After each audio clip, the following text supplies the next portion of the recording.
Welcome to the Meet at the Creek podcast, and I'm your host, Pastor James Jeffrey. If you have questions or comments, send them to mudcreekpastor@gmail.com. That's mudcreekpastor@gmail.com. Meet at the Creek. Sermons, discussions, and real talk. Let's get into it.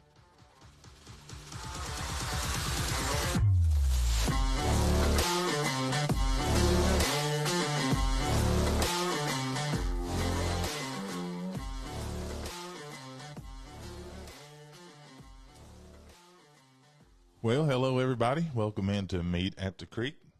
I am the host, James Jeffrey. As Greg Bell would say, James Tater Jeffrey. I got more nicknames than Deion Sanders, Greg. Well, I could think of another one I could use, but I'm not. Pumpkinhead. Pumpkinhead. Thank you, Jerry Kirkland. I appreciate it, Coach. That was the greatest night ever. Almost as great as the night Derek Wynn grabbed those headphones and said, God, he's got a big old head. It made it on TV that night. That was funny. Nobody has to tell me I got a head like a water buffalo. I already know. Well, welcome into Meet at the Creek, guys. Just some housekeeping right fast, like if you're joining us, and I see we got a few already.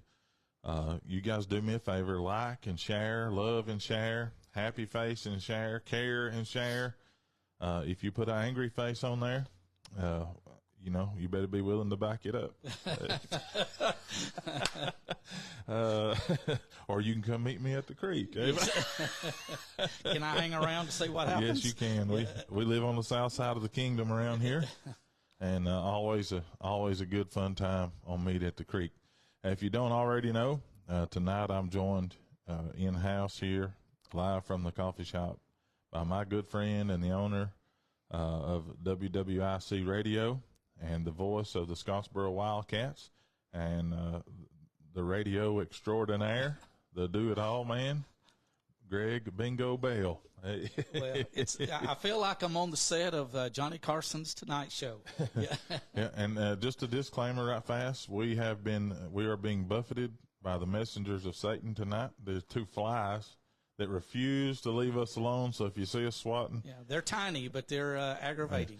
Somebody told me one time, if you think you're too small to make a difference in the world, try to go to sleep with a mosquito in the room. Yes. But I tell you, these Alabama flies now, they'll give mosquitoes a run for their money. But we're going to carry on and try to act like they're not even here. But listen, guys, I see some folks already commenting and things like that. Do that. Send all your comments in. Hello, boys. Jonathan Beatty says hello. My Granny Bonnie's watching. Hey, Granny. We're going to try to behave. Brooke Hill, Tina Light, 9 other folks. I can't see who I was watching. There's Marcy Kane joined the podcast. Michael Johnson, Bradley Potter. Good to have all you guys listening. And listen, do me a favor, share the podcast. We'd really appreciate it. It'd help us get it out right fast before we get started tonight. I like to give as many as we can the opportunity to join before we move along any further. So already been 3 of you shared, looks like. Now come on now, y'all can do better than that. It won't cost you a copper penny to hit that share button. Those of you that shared, I'm gonna hug your neck. I may give you a shout out on Party Line. There you go. I mean, I already been asked tonight if we would take a few swap and shop calls, and I've been. They got to be real bargains to do that. Okay. Well, somebody had a couple of goats and some chickens, $25 lawnmower, and a 1976 Impala or something like that. I don't know, hoopty. I told him, man, I think I told Jonathan Beatty, I said, I'm not going to tell you what I told Jonathan Beatty. Hey, he's watching, I'm sure. No, we do appreciate it. Hello, Bradley. Appreciate you tuning in. Hello, Brooke. Well, I'm sure glad you guys are tuning in tonight. It's going to be a lot of fun. We're really looking forward to the show. So there's Samantha Beatty chimed in with the salt shaker. We Sunday from the pulpit, I'll just go ahead and stick this out there. Sunday I said that because they went to the beach, and another couple in the family had went to the Smokies, and I love the Smokies. My wife loves the beach, and I said, well, one family went to Sodom and the other family went to Eden. Yeah. And so we've been referring to Samantha as Lot's wife because Jonathan said all the way as they were leaving, she just kept turning and looking and longing, for the beach to go back. So we've been harassing her all day about that. But anyhow, it's good to be here, good to be on the air, and got Greg Bell in studio, if you could call it that. It's a makeshift studio. It is what it is. We do the best we can. We speak redneckanese around here anyway. So good to have all of you join us. If you got questions or comments, we are monitoring the chat column here. So the thread, the chat thread. So you're free to say anything as long as you kind of keep it clean. If you got a question for Greg or for me, feel free to ask it. But we're going to get into a little round of hot seat questions here in just a minute. But before we do that, I want to give Greg a chance to talk and tell everybody a little bit about himself. Anything that you want to share, Greg, you're free to share. You don't have to give a detailed life story, but just a quick overview about you and who you are. Talk about anything you want to, really. Well, I've been in Scottsboro since April of 1986. Came to work at WWIC Radio after working 10 years at the radio station in Gunnersville. They had an AM and FM there. And I worked there for 10 years and then came to work over here. Didn't really know a whole lot about Scottsboro at the time. I tell people I wasn't born here. I didn't grow up here. But when the good Lord takes me, they're going to plant me in the dirt of Scottsboro. I love Scottsboro and Jackson County. I love what I do. There's been a lot of changes since 1986, just in radio and communications in general. I've done this now. I'm 63 years old, so I've been doing this for just shy of 50 years total between Gunnersville and Scottsboro. I love it. I love the people, and very, very blessed. Good deal. Well, a lot of folks don't know this about me. Some people wonder why I get into the kind of stuff I get into. I'm interested in things like this. I never thought I'd be doing a podcast, but here I am, and when I first started it, it was begrudgingly, and I didn't want to do it.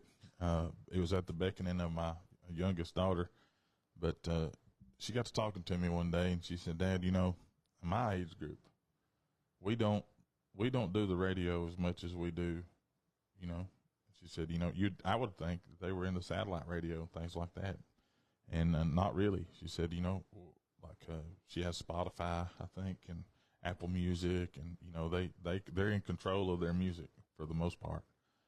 She said, but she said, I spend most of my day listening to podcasts, talk shows, and different things like that. And a lot of people don't know that when I was growing up, of course, I grew up here in Mud Creek and did a lot of working in the hay fields and running traps with my grandpa, and I learned how to work. And then as I got older, my mom wanted me to play sports, and I played football till I got injured. And back in those days, I didn't know how to deal with those injuries, and things happen. And I started playing basketball, and then my senior year, I wasn't very good. And Coach Kirkland, I hope someday to have him on. Bless his heart, having to try to put up with a guy like me trying to play basketball. There I am. I'm probably the biggest dude on the floor, but I didn't have, that Michael Orr size, to me. I had it in the waist. I just didn't have it in the height, so I couldn't do a whole lot, but I worked real hard, and I enjoyed the game of basketball probably more than I enjoyed football, just to be honest with you. I enjoy it more now, but as a kid, my senior year of high school, my Granny Bonnie actually came over and talked to Happy. I think you were the station manager before you bought it. And he came over, or she went over and talked to him and said, my grandson's interested in this kind of work, and he's sacking groceries at Piggly Wiggly, Food Land, and, would really like to do something that he's interested in. And, I think he talked to you about it, and you decided to bring me on part-time, and just I had to do all the grunt work nobody else wanted to do. Oh, don't believe that, folks. Listen, don't believe that for a second.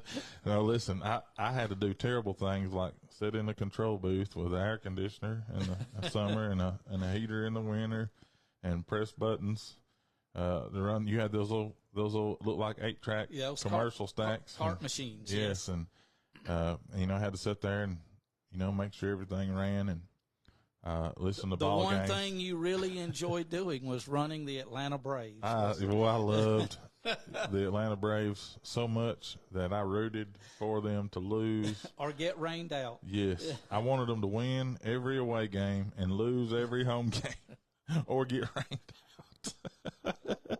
Those dudes, I'd have to get up and go to school the next morning. Them dudes would be playing at 2 o'clock in the morning. Yes. That's when they had all those great pictures, Smoltz and John Avery, and there's 2 or 3 others in there that I can't. Greg Maddox, I think, was part. I mean, and they couldn't hit to save their life, but they could pitch themselves, out of everything. And those games would go 16 innings every single game and finish 1-0. Yes. And man, I really could not wait for those games to be over. I hated baseball. I quit playing baseball as soon as my parents would let me. When I was 12, I just did not like the game. Nothing against baseball. People love it. People love softball. And I'll just go ahead and say this out loud. I got hoodooed into, doing PA for baseball. I got guilt tripped into that. I packed 3 bags for that guilt trip. But, and they called me this year, wanted me to do it. I just had to be just honest. And it's not that I said yes because of you. Because that whole mindset of doing things, this community service mindset, doing things to help other people. If you can do it, you ought to try to do it. And the problem with that is, I gave it all I had, all that I could give it, and it just wasn't enough. And I felt worse about how I felt about having to sit there and watch a game that I'd rather watch paint dry on the wall. But I gave it everything I had, tried to make it the best I could for the kids, because I believe in giving them, all you got. Parents make those things a lot harder than they have to be. But if you ever have that opportunity to do something like I do, you know that the real fun is had in the booth. Yes. That's where all of the real fun is had. If you think you're having fun in the stands, I promise you, the real fun is happening in the booth. Yes. That's been my experience anyway. I enjoy things from behind the microphone or behind the headphones a lot more than I did anywhere else on the field or in the stands or anything else I've ever done, with the exception of public address. And I'll be honest with you, when Coach Hollis asked me to come and be the chaplain for North Jackson, it took a whole year of him staying after me. And that first year, I actually just went and preached to the team and then still did PA for Scottsboro. Mm-hmm. And when Scottsboro would travel, I would go and work, and that's really what undid me from PA for football was, being on the sidelines again, being with the kids, doing ministry work. Next to the ministry work, my second favorite thing to do is PA and radio. I still love this stuff. It's a lot of fun, and it's more difficult than people think it is. I mean, for you as the PA guy, I know you had a spotter for football, but you're trying to watch 40 different things and keep up with 40 different things at one time. And I find myself sometimes trying to do that. It's not so much with football, but basketball, baseball, and softball. You're trying to watch everything and stay up to date on everything. And even though you love it and you enjoy it, it's not as easy as everybody seems to think it is. Absolutely. And, that's something that I never realized until I started, actually doing games. After I got grown, got married, I was in the military for a while, came out, started writing articles for Larry Glass up here from North Jackson Progress, which is something I've always been very gifted with, is words. Words always came naturally to me. I can't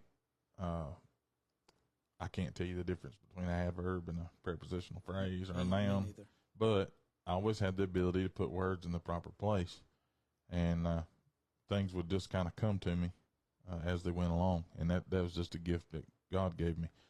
But when I actually started went up into the booth, I was so frustrated, with the situation I was in at the time with the other station that was in town, and I was getting just disgusted. I wanted out of the business, just to be honest. And I'll never forget the day, the afternoon, just for whatever reason, walked into Kmart, and I had just told my wife that afternoon before we went over there. I said, I think I'm done. I'm just not going back. I don't want to do it anymore. And I ran up on you at Kmart that day, and I'll never forget, you asked me, you going to work with those other guys this year? I said, I don't know. And you said, well, let me know if you decide not to. I have a spot for you. And I should have just said, yeah, right there. I was like, yeah, let me think about it. And really, it wasn't, I didn't have to, my wife on the way home, she said, I don't know why you told him you was going to think about it. You know good and well you're going to do it. And I said, well, she said, listen, it's Greg, and, man, me and you go all the way back to when I was 17 years old and just a real turd. And I can say that on the air. You can't say it and get away with it, but I can. Well, I did one time. Yeah, you didn't. But you beat yourself up over it more than everybody else beat you up. But no, we go back so far, Greg, and I learned so many things from you. And we'll talk about some of that here in a minute in some of these questions, but because some of it's very relevant. But I learned way back when that, this job, doing things like this, is you got to be selfless, number one. You got to care about what you're doing more than you care about your ego. Because, sometimes you got to have class when nobody else has it. And that's tough. I don't know how many times you smacked me in the chest, told me to be quiet, or just shushed me, because I was getting a little too passionate about what's going on. The only time I really remember was one night at Fort Payne. Yeah, I remember that. That was the worst. That was the worst one. And I'll never forget the lecture I got on the way home that night. It lasted about 30 seconds, but it felt like it was 30 minutes long. But it was exactly what I needed. And that's the thing I really appreciated about you is you told me the truth without being too harsh on me, because I was being hard on myself already. It was just because I let it get the best of me, and I forgot what I was doing. I was rooting for my boys, and that's I get caught up in that too. It's not just you. I get caught up in that. There's been a couple of times I've almost lost my composure. I'm not going to lie. It's difficult, but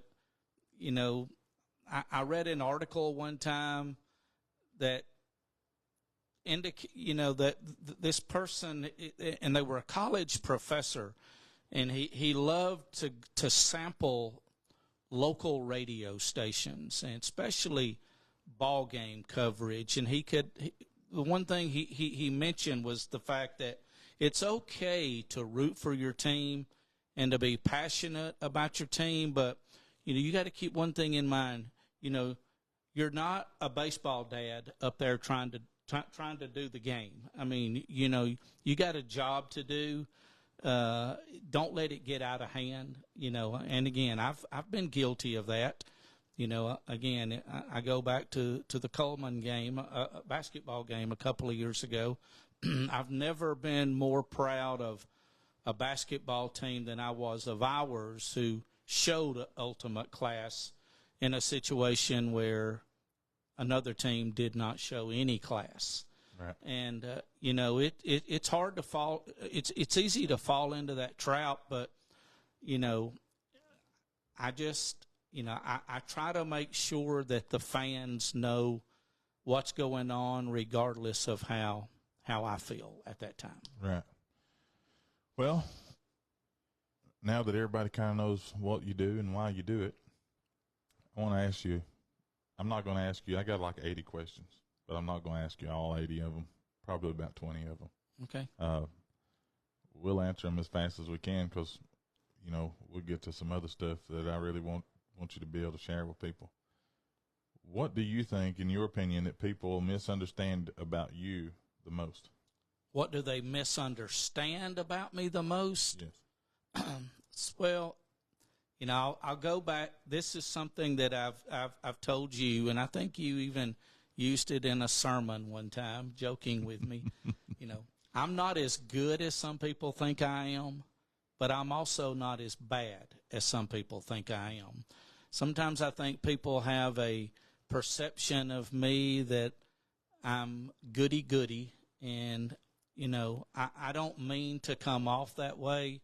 I made a light one time. John Esslinger listens to Party Line a lot, and I made light one time on Party Line that I basically have two personalities. I have my on-air personality and my off-air personality. Really, I'm kind of a shy guy. I really am. Yeah.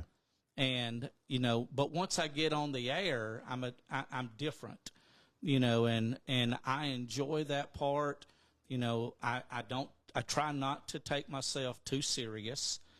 The job is serious, but I like to have fun with it as well. I don't want to be unprofessional about what I do. But I'm proud of what I do. I'm really blessed. I got a terrific wife that is very, very supportive of what I do. It's not easy, and to a point you have a life like this. It's not easy living a public life. Not everybody lives a public life, and I feel like I do. And it's not easy for your family to have to endure that and kind of share you amongst everybody else. And, again, don't take that, please don't take that the wrong way. I love what I do. I like being involved. I especially love the ball game stuff. I love Party Line. Party Line's much different than it used to be. And it's, don't take this the wrong way either. It's not as fun as it used to be, simply because most of the real characters that I grew up with Party Line when I started doing it in 1988, they're deceased now. Right. And some of the callers now, they just want, wham, bam, let me get on there. If you want to ask me how my day's going and ask me a question, ask me a question. It doesn't have to be about a classified item. We can talk about lots of things, and I'll be as honest and transparent with people as I can. But it's, I love it. And, whatever time the Lord has left for me to do what I do, I hope everybody else enjoys it as much as I do. Right. There's been a few people hop on. I want to just run back through the list right here because I want to give them a shout out. Andrea Bryant, my daughter Natalie's here. Hannah Roden, hello Hannah, she's here. And can I say hey to the grandbabies? Yes, sir. Go right ahead. Abby and Allison, Papa loves y'all. Love you, Hannah, and thank y'all for tuning in. Absolutely. A lot of my church folks listening in. Greg Holcomb, Alan Peters, Joni Woosley. Hadn't seen her in a while. Hope you're doing well. Laura Johnson, Kim Hastings, Haley. Good to have all you guys like and share if you're still watching. Hazel Carlton, Haley Simmons, but Jamie Lay, Bo Talley, Christy Britton, Amanda Womack, Gant. Good to see you. I hope you're doing well. And my daughter said, good morning, party line. Craig Hawkins said, I got 3 goats and a used mower for parts. Sharon and Robbie Hass watching. They say, hello, Greg. Andrea Bryant, Dustin Henshaw. Hello, Doc. Hey, Dustin. Good to have you watching. Gail Keel, Carolyn McQuarrie. That's Big John's wife. It means he might be watching. He's probably out mending the fence summers or fooling with a cow. Shelby, Dr. Roger Martis tuning in tonight. Hello, brother. Miss Carlene, Roger Brandon. They all saying they're here.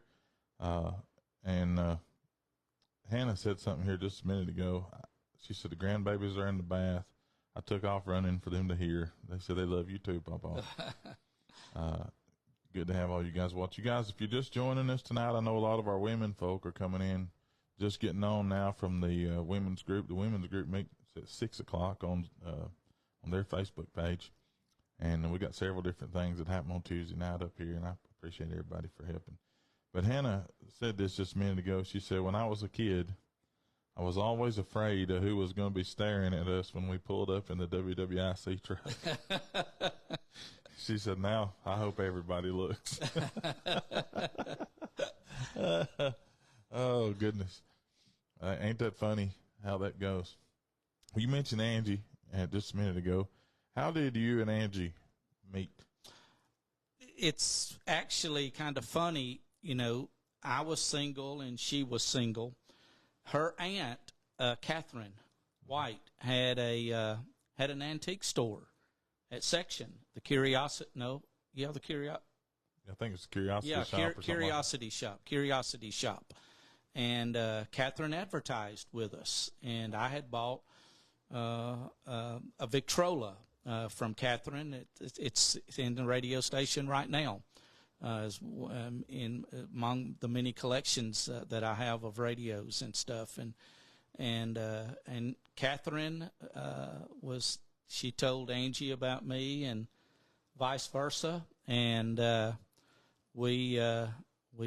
had a birthday coming up in February, and there was a little birthday get together that was going to be done for me, and we were supposed to meet that night, and that's basically how it started. I'm not going to tell the whole story, Angie, because I know you can't keep a secret, but we tease about that a lot. But we actually met before then, a few days before then, and I appreciate Kat, and I think you knew Catherine. I did. And Catherine and Walter, and she kind of got us together. What would you say your biggest failure has been in life, if you want to share it? My biggest failure, I'll be honest with you, I'm kind of struggling right now with that, present. We have for what we do, we aside from a couple of part-timers, it's me and Angie. Right. And it's difficult sometimes. Right. Once you're responsible for everything, and I feel like lately I have been going through some burnout, and I'm trying to find ways to rejuvenate and get that spark back a little bit. I don't like, I'm not one that is very good at being inactive. I like to be involved in things, but and if you've experienced burnout yourself, I would appreciate prayers and any suggestions you have for helping me, because it maybe some people don't believe in burnout, but it's real. Yes, it is. And I have been going through some of that right now, and I've made the comment a lot of times. Angie deserves better. She does, and I just sometimes I fail in some ways, and being burned out a little bit has It's not fun. And again, I still love what I do, but that doesn't mean it wears on you. Right. Well, sometimes, I'll go back to you. I've often wondered, and I'll say this about men, and I've expressed this on social media as well. I think it's a lot easier for women to talk about the things they're going through. I don't think men are comfortable talking with other men about issues, because I think men see that as a sign of weakness, that they're struggling with something. And I at one time in my life, I felt the same. I have problems just like anybody else does. I'm not proud of them. I'm not proud, but they're real, and everybody needs somebody that they can talk to and share things with. Right. And I hope men, especially men, with the mental issues that are going on in our country, and don't feel embarrassed. Reach out for help before something bad really happens. Absolutely.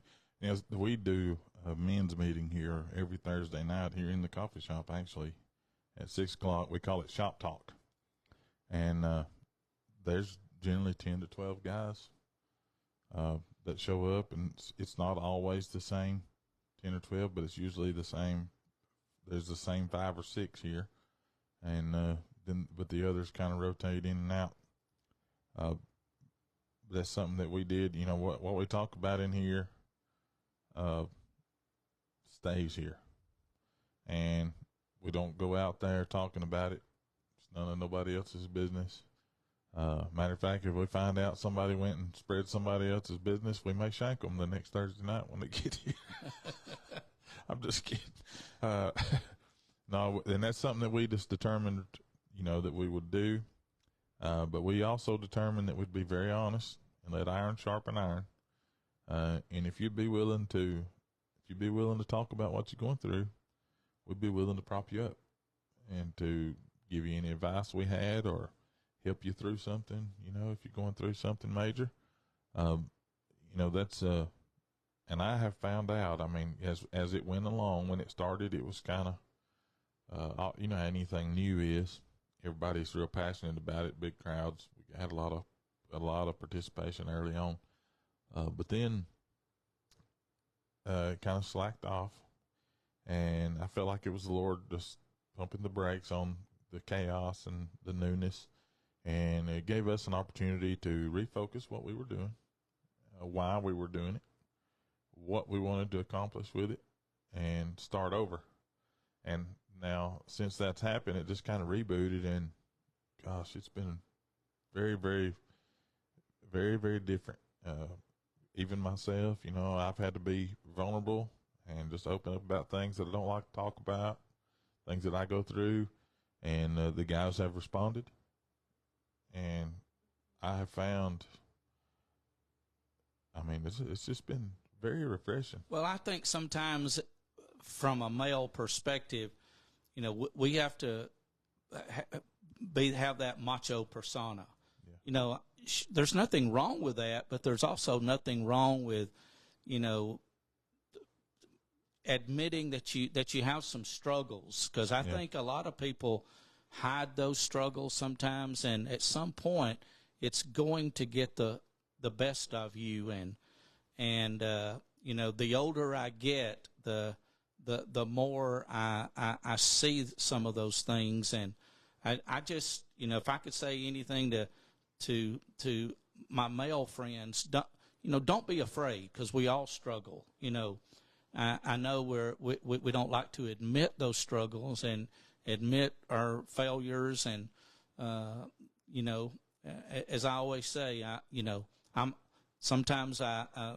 when I pray, I just outright tell the Lord, look, Lord, I'm a sinner, I'm a loser, and I'm a failure. That's how I feel about myself sometimes. Mm-hmm. Other people may not see that about me, but that's how I feel about myself, because I want to be all that my family deserves. And that's sometimes we just don't live up to that. Yeah, I think that, and that leads me, it's kind of a good segue to this next question. And I think it's, you asked a minute ago if anybody had any advice for that. You asked me a long time ago, it seemed like, what keeps you, why, how do you do this, and how do you overcome these things? And a lot of people look for biblical answers to overcoming. Perseverance is, something that I have figured out just through experience and also through my understanding of Scripture, is that perseverance is not accomplished by, you just don't overcome by showing up. You don't win a game by just showing up. That's right. Game. That's right. It's preparation, opportunity, performance. So perseverance is really a combination of all three, but all of that happens because your mind is fixed on the end. And that's what I tell people. I say it a lot, ministry, whether sermon or just ministering to people one-on-one or counseling or whatever, you got to fix, and Jesus said this, put your affections, fix your mind on things above. Put your treasures in heaven. Think about the end. And if you're constantly focusing on the outcome, you'll tend to focus, you'll tend to focus on the process a little bit more too. Nick Saban talks about that a lot. Doing the things it takes to be successful long term. It's not just about winning on a football field or a basketball court or a baseball or softball field or a wrestling mat. It's not about the game. It's about the process, because those characteristics that you breed, that you cultivate and nurture and water, eventually it'll grow. And I think that's what's helped me here. I told from the very beginning of this work that we've done here, it's been very fast. It's been a lot of, things. We've had to back up and punt. We've built things, had to tear them down and build something different. And just because we ran out of space, I always said, I'm not going to do it just to do it. If we have the need, let's do it then. And I haven't been afraid to pull the trigger. Just pull the trigger. Let's go. Don't think about it. Just do it. And because if we think about it too long, we're going to talk ourselves out of it. Yes. Sometimes we're afraid to take that next step because we're afraid that we're going to fail. Yeah. And we live in a society today where everybody seems to, they relish the failure of others. Mm-hmm. They relish it almost to the point of that there's a payday for it. Mm-hmm. Instead of being supportive and trying to build people up. And this fly is about to go here in just a moment, but he's after me. But I'll get him before the night's over. So if you see me like this, you'll know I have him in this fist right here. Okay. We warned you that there was a fly in here. But anyhow, I sometimes I think, and I'm guilty of that. I'm afraid to fail. I don't want to be seen as a failure. In some folks' eyes, I may be. In some folks' eyes, I'm a complete success. But I just think sometimes we're so afraid to fail. Yeah. If you get to the end of your life and people are standing around your grave and they're talking about you, what's the one thing that you hope they remember about you? That I was fair. That's the one thing that I want. I always want people to believe I was fair, right, regardless of what it is about, and I'll use Party Line as an example. Party Line has changed since it went on the air 68 years ago. It has. I mean, there was a time when, these, I guess, home-based businesses used to call in and nothing was said. Well, almost everybody now has some sort of home-based business, and you can't jeopardize your paying customers to let a home-based business advertise for free. Right. That might not seem fair to the home-based business guy or girl, but my job first and foremost is to protect my advertisers, because that's why we're able to be on the air, you know, and I'm thankful for all of them, you know, but, you know, people will call in sometimes and say, can I put this on the air? Well, I would like to tell you yes, but no, if I let you do it, I got to let the next guy do it. And that's not fair, you know, or I got to tell him no, or tell somebody no. I just hope people will always see me that I was, in whatever I did, I was fair. Yeah, I remember one time, I won't name the business, but I remember one time there was a particular business in Scottsboro that wouldn't advertise with you, but they tried one particular party line show.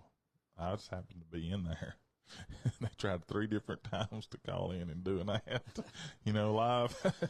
And you had to cut them off, and then, you know, you went and talked to them. And it's not that we don't want to be of help, you know, and I tell people, we may be governed by a government agency, the FCC, but we're not funded. Right. You know, without advertisers, the station will go. Exactly. I mean, there's no two ways about it. It will go. And that's not what I want. I don't want Scottsboro to ever be without a local radio station. And, you know, that's if that ever happens, I hope it's long after I'm gone. Yeah. You know, it's the same with the church. I know a lot. You know, at Mud Creek, there's 2 things I don't do. And I ain't bragging on me. Just something that the Lord told me not to do when we started this. I know times are bad, and I knew we were starting with, you know, very little, and we had a lot of work to do. The last thing the church needed was me taking money, you know, and I make a decent living. We're not rich. I don't have a bunch of money left over at the end of every month, but I made enough money to be able to do the Lord's work and not be as, you know, a drain on the church. And, you know, and I'm not saying people are wrong for accepting a salary that are pastors, and that's fine. But now, you know, the job I have now, I'm 12 years away, 12 and a half years away from being able to retire. And, you know, if I still have good health, I'll be 60 years old and I can still do this. And, you know, and maybe at that point, you know, things will change a little bit. We can afford to do something different. But if things keep going the way they're going right now, I may not make it to retirement. I may have to go and buy out just to be able to fulfill my obligation to the church. But for right now, I don't take a salary, and I don't pass offering plate. It's not because I don't believe in tithing, and I know I get frowned upon sometimes from the established circles. They act like I don't talk about it at all. But it's not true. I tell people when they come in, I'm not going to stick an offering plate in your face when you're struggling to. I know for a fact you're struggling to make ends meet. Had a guy, you know, we actually had 3 different guys just in the last week have said, you know, why don't you stream your services live? It'd be a real blessing to us. Well, I understand that. I do understand it. But here's what happened. I did it one week for a couple that had a legitimate reason not to be here, and they really wanted to watch the service. And they were in the hospital, had a baby in the hospital. Well, that Sunday I went live. 50 people from the church stayed home. Yes. And so the next Sunday I didn't go live. We recorded it. We uploaded it later on. I still get the message, still goes out. You just got to wait. It's not to punish the people that are staying home. It's not what it's about. And one guy said, "Oh, I get it. The offering goes down when you not go live. More people will come. That offering suffers." Actually, no. With 50 people out, the offering was more than it had been than it normally averages. We had 10 more people than that the next week, so which means 40 people were out, and it was nearly twice what it normally is. And that's me not passing the plate. It's not about the offering. It's about you can't influence people that aren't here. If the church doesn't exist. He just exists. You can't influence anybody here. And it makes it easier for them to stay home week after week after week. Yes. You know, they'll find an excuse to stay home week after week after week. Right. And, you know, technology's great, but it also, there's some negatives that go along with it. Exactly. You know, with what you do, you know, you've run into that. I mean, I'll name the school by name, in particular Buckhorn. For years, wouldn't let anybody broadcast because they felt like it hindered people from coming to the game. Yes. And, you know, our argument always is, you know, the games, you know, a lot of our fan base, a lot of our parents and things like the parents are going to be there. But a lot of your other fans who would come to the game don't get off in time to make an hour drive. Time they get there, get in the gate, you're at halftime. Yes. You know, and people aren't going to come in, pay for a ticket and pay for something to eat to watch 15 minutes of football and then turn around and drive all the way back home. They're just not doing it. Then you got people that lived in other places, you know, that at the time, you know, that's what I never could understand. That was before the internet, before you started, you know, streaming and the apps. You know, if you weren't in Scottsboro, you couldn't hear your program. That's right. So the only people who could hear the program were people who were left behind who couldn't make the games. Yes. But to get back to what you were saying, I'm trying to circle back. If you don't protect people, your advertisers per se, and it's what I say. I don't preach for money. I don't harp on money. I let people know that bucket's over there. And I always say something like, you know, I'm not rich enough to rob the Lord. If you are, more power to you. I'm not rich enough to do it, so I'm gonna do what I'm supposed to do. You do what you're supposed to do, and let's all go on. But if we don't have that, this goes away. I think people have forgotten. You know, we say, and I've said this even to Joseph. It's not, you know, me working in both schools in different, you know, ways now. I see it all in both sides. Just because one school's bigger than the other don't mean that it's more supported than the other, because it's not. You know, we're living in a generation now, and you've said this a whole bunch. People really don't care about anything. No, and you know, and I'll say it here, and you know, I don't say it on the air as much as I would like, but it seems like we live in a time where people just don't care about anything anymore, especially if it doesn't affect them. Right. You know, and you get back to the radio and basically why radio exists. Radio is there to serve the community. Yes, it's a business, and it has to be operated as such. It's not as easy as it used to be, but you know, it's there to serve the public.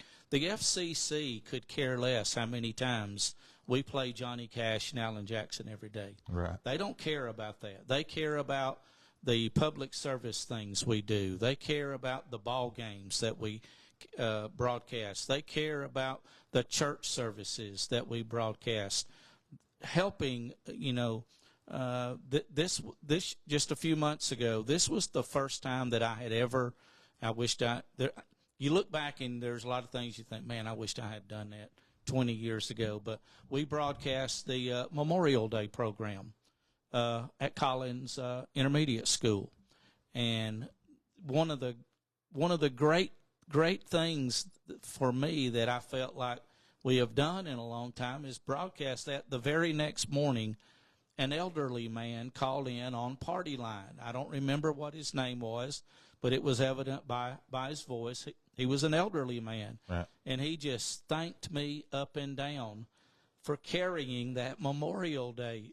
And, you know, you almost think, man, I'm about to start crying here. I mean, at his age, he had friends that did not return from a war of some kind, you know, and he appreciated that. And that's what it's all about. It's not about playing the Judds and playing Reba McEntire. We still do that stuff, but it's not it's not about that. It's about those other things that, make us community involved. Yes, that's and I mean, I'm glad you said that, because that is so much of what we do here, and I've told the church from the very first day. I mean, the very first service we had, I thought to myself when it was over, well, nobody will stay. Nobody wants to hear this. But I made the comment, and I still say it to this day a lot.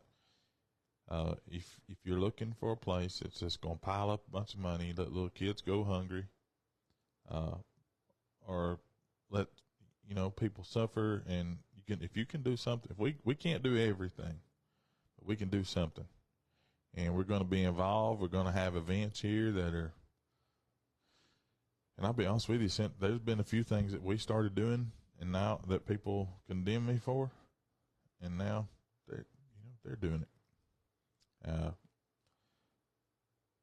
These are things that I learned growing up around. I had the good fortune to grow up around people like you who were community service minded and went above and beyond for the cause of other people. Just to help other people. And not to interrupt, but Angie and I had this discussion the other day driving back from Huntsville. We'd been to see the grandbabies, and we were talking, and it came up about things that the station's done in the past. I've been there now going on 38 years, and just the things that, taking up food for the needy or helping a community. It's not so much that people do this now, but when a community had a tornado or a hurricane, and other people in your community had ties to that, and you tried to do help. I told her, I said, it always amazed me that the people who could least afford to give something, whether it be a can of food or $2, those were the people that were always in the radio station first. Those that could best afford to help, you never saw them. And I'm not knocking those people. They have to live with that, not me. Right. And again, I'm not knocking. Maybe I'm guilty of that sometimes too. But it always amazed me that the people who could least afford were the first at the door to give. Yeah, and I find that here too. My goodness, man. Sometimes when we started, we're having to build a new sanctuary. Just out of necessity. I mean, we're just out of room. But one of the very first offering I had was at the Mud Creek boat ramp from a fella who barely had enough money to buy groceries.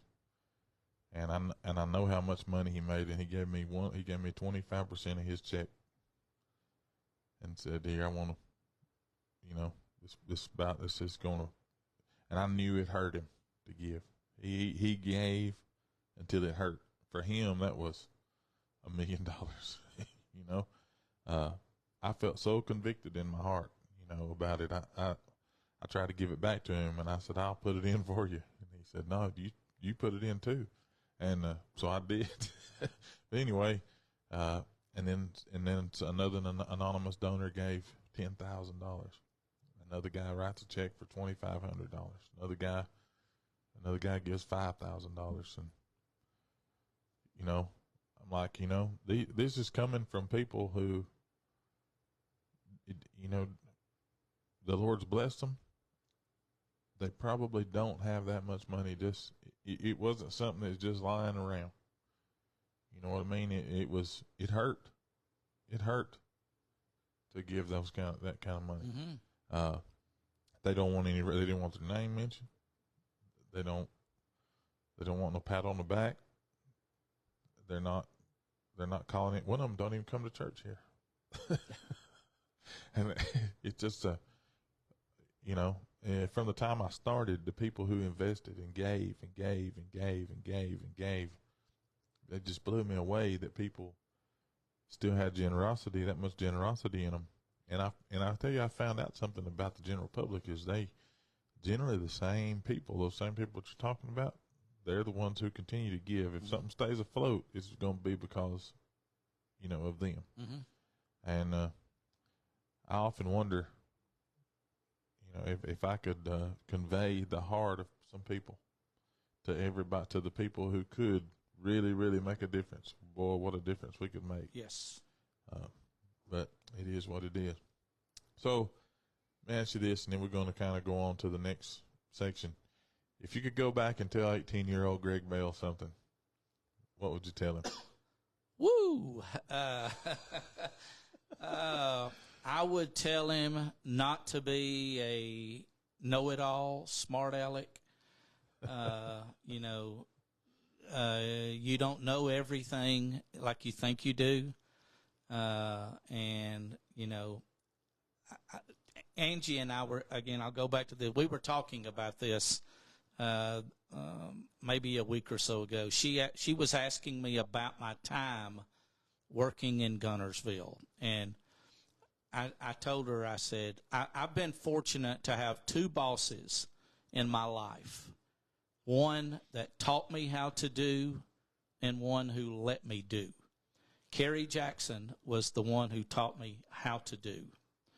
And I'll forever be grateful for him. I was not a good employee. Not every day. I was a know-it-all. I thought I knew everything. He deserved a better employee than he got with me. And then Happy hired me in 1986, and he allowed me the opportunity to use that experience and do things. And I'll always be appreciative of that too. And I probably was not always a great employee for Happy. I don't think, it's easy to look back on your life and see things that, I've made a lot of mistakes in my life, and I'm not proud of them. I'd like to have some do-overs. I know we don't get any do-overs, but I guess that's the one thing. Be a little bit more patient. Don't believe that you know everything, and it's not, you're not always going to get your way, and be more open. What's the best compliment you ever got? Oh man,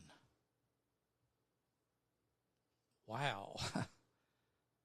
I don't know. I mean, I don't know just one specific.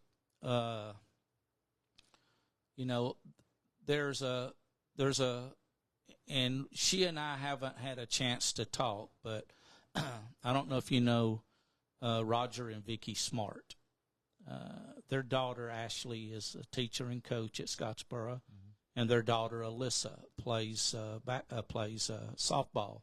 She just graduated, but I know who they are, but I don't actually know them. Vicki Smart, during, I think it was the state softball tournament, me and her and Roger were talking during a rain weather delay, and she told me, she said, one day, and Vicki's had some health issues, and she had I think her mom and her dad passed away over the last 2 or 3 years, but she said, one day I want to sit down and tell you just how much your broadcast meant to me during the times when I couldn't be at the games to watch Alyssa play. It's things like that, and when, sometimes you get a text message during a ball game. Well, I'm in the hospital, and I know some people that are having some health issues, but they're faithful about tuning in and listening to those games, and that it cheers them up. And if I'm responsible for giving them a little bit of joy during a difficult time, then that's just my prayer to God is every day, just let me have a positive impact on just one person. If I can just one person, then I'll be good. I'll be good. And I think, there are times I feel like I've done that. So that's the best compliment. What would be something that somebody what's the best insult that you ever received? Like the insult that you received that you're the most proud of? Oh, my goodness. And I've gotten a lot of insults. Which one of those are you the most proud of? Ooh, Lordy. Man, oh, man. You know, I know Brooke's listening. I don't know if Kenny is listening. When Kenny was the varsity boys basketball coach, we played Gunnersville at our place. And I won't say this was an insult, but I kind of got in trouble about it. But I remember. I was there. Kenny comes up to do the post-game interview. And before I ever got the first question completely out of my mouth, Kenny starts in on the officials, and it was a bad.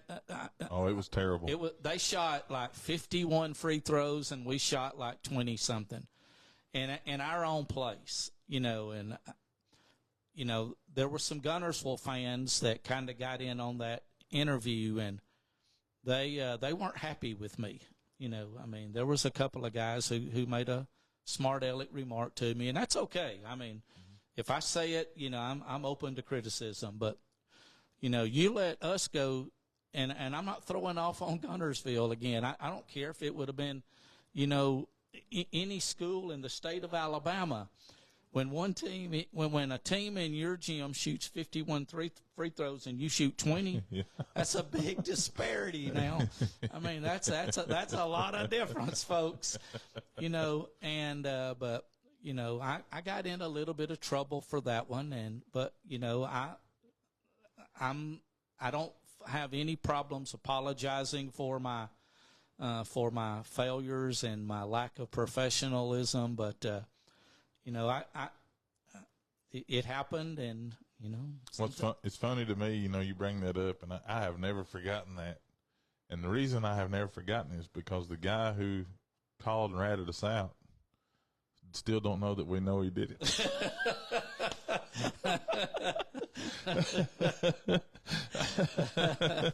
I've never forgotten it. But you know, I mean, I've not always been the consummate professional on air. I'm a homer. I'm not going to apologize for that.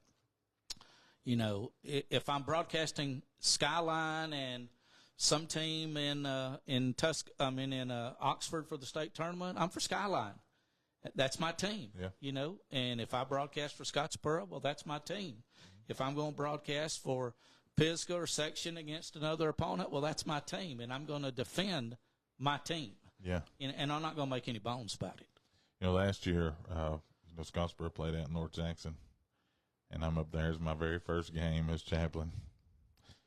Boy, it was like the most bittersweet moment in my life. After the game was over with, I'm out there shaking hands and stuff, talking to the different people from Scottsboro. They're all kind of making fun of me, you know, for, you know, being in the red and black. And then swapped to basketball season, and I'm down there on the sidelines, and I'm, you know, it's a North Jackson's player. What's going on, Preach? What in the world are you doing, man? Turncoat. So I was known as Tater the Trader for about 5 or 6 straight months. Okay, let me tell you something. Kids notice. Yes, they do. Kids notice. You know what? What amazed me more than anything was that the players cared less about, you know, what I was doing. They cared absolutely nothing about me doing that. They genuinely just enjoyed. We had such a relationship with the players that I do have, you know, personal relationship with. We had that kind of relationship where they kind of ribbed me about it, and we laughed and went on about our business, you know. And the game was played, and everybody went home happy, hugged necks, and you know, stuff like that. So I can't. I used to be one of those guys that got a little too passionate about it. I forgot what it was like to just be a player. And I enjoyed those rivalries. I didn't get, you know, we rarely got caught up in any, you know, just us versus them. We hate you. We want to rip your nose off your face and, you know, that kind of thing. Now, when I was playing basketball, there was a few rumbles that we were involved in, and a couple of them happened at Carter Gymnasium, Fort Payne, DAR, Gunnersville. Yes. Where things kind of got out of hand. Two of those, the Fort Payne and the Gunnersville, were things that originated on the floor, it was Fort Payne DAR originated on the floor, but that Gunnersville. That originated inside the foyer area. Yeah, well, it actually started in the upper decks at Carter Gymnasium. The two upper deck sides were jawing back and forth, and then 3 or 4 of them at the same time started running down into the foyer. Yes. And the next thing, I know, oof. I mean, that spilled. They clashed it was like the Spartans and the Persians, meeting on the battlefield out there. It just spilled into the gym floor, and it was pretty hairy. But and you talk about the relationship with the kids. Yours is probably a little bit closer than mine sometimes, and I want players to understand, and sometimes I think players feel like I'm off limits to them because of what I do. I've got some relationships with a lot of players over the years. Mm-hmm. Sometimes I think they see me as off limits because of what I do. First of all and foremost, I want them to understand, yeah, I'm their radio announcer and I'm proud to be, but I'm also their friend. I'm not going to do anything to try to hurt them. I want them to feel like they can approach me, ask me about, ask me about a game, ask me about this, ask me about that. Sometimes I don't think they're comfortable doing that, but, I love that interaction with the young people, with the games. Nothing really pleases me more than to get a text following a game that says, when you get that broadcast edited, will you send me a copy of it? Yeah, that's awesome. What is Greg Bell's biggest pet peeve? What is my biggest pet peeve?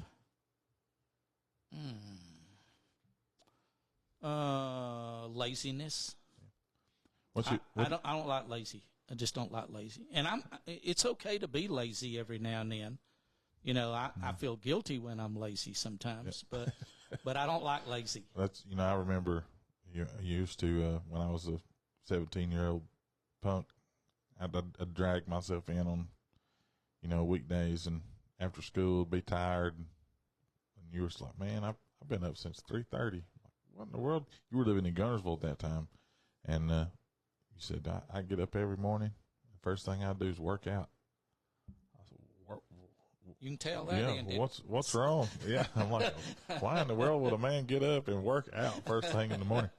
Obviously that's being a kid, not knowing how things go and not knowing any facts about life, at all. But that's at the time, that's what I thought about, was just being lazy. I was tired of I was made to work, do various things growing up, and I didn't have a hard life, any stretch of the imagination. But now I have a routine. I have a morning routine. There's things I do the same way every single day. If I miss one of those things, my whole day's shot. Yes. Do you have a routine? Well, I get up every morning at 4:00. Saturday and Sunday, 5:00. But through the week, I get up at 4:00. I try to be at the radio station by 5:00. I pretty much have a routine of getting this done in this order, and I like to get that done. I don't like to be thrown out of that routine. It bothers me, and sometimes it makes for an unpleasant day. It probably shouldn't, but I let it do that, that's I have certain things I like to do at certain times, and as you've said, sometimes we're creatures of habit. Yes. If you could sit down and have coffee, or I don't know if you drink coffee. No. Maybe if you could sit down and do a podcast with any figure, any person in history, who would it be? Wow. Probably a long ago radio announcer from the 20s and 30s named Graham McNamee. He may have been one of those that conducted the first baseball broadcast on radio. You know, the oldest known recording of a baseball game is from 1934, I think. It's a 1934 game, I want to say, between the Yankees and the Tigers. You know, I have a copy of it. You know, I love to go back and listen to that historical stuff. And, you know, it's rough in some of its areas, but, you know, those guys had it's apparent they did nothing but read the dictionary. Yeah. I mean, the way they use the English language just blows my mind. But I would like to go back and talk to the early pioneers of radio. I think that's obviously, you know, I have peeled off of college athletics in the last few years for my own reasons. But, you know, it was no secret. I mean, I was a fan of the University of Alabama.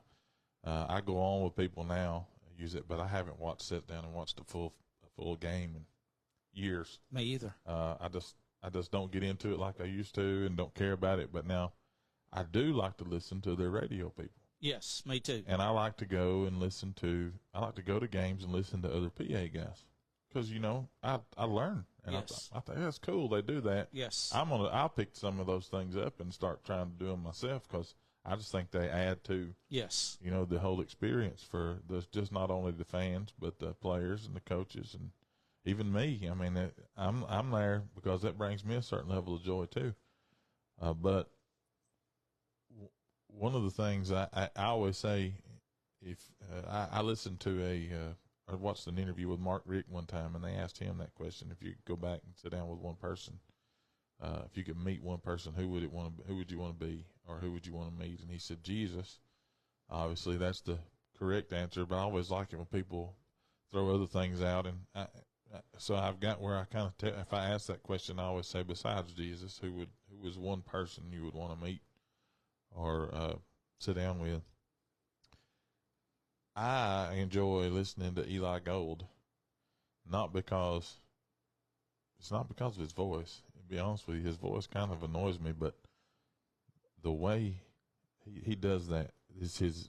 He has he uses the English language great. I mean, he can describe things, you know, you think, what difference does that make? And I do that a lot too, is go back and listen.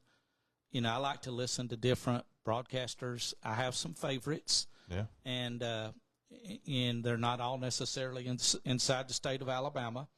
But I have favorites that I like to listen to simply because, you know, they make my enjoyment of the game better. Absolutely. And I think, man, I can do some of these things. I can learn some of this stuff. Yeah, I mean, the old boy that was at Georgia, Larry Munson. He was fabulous. It was like listening to a Appalachian, you know, hillbilly. Yes.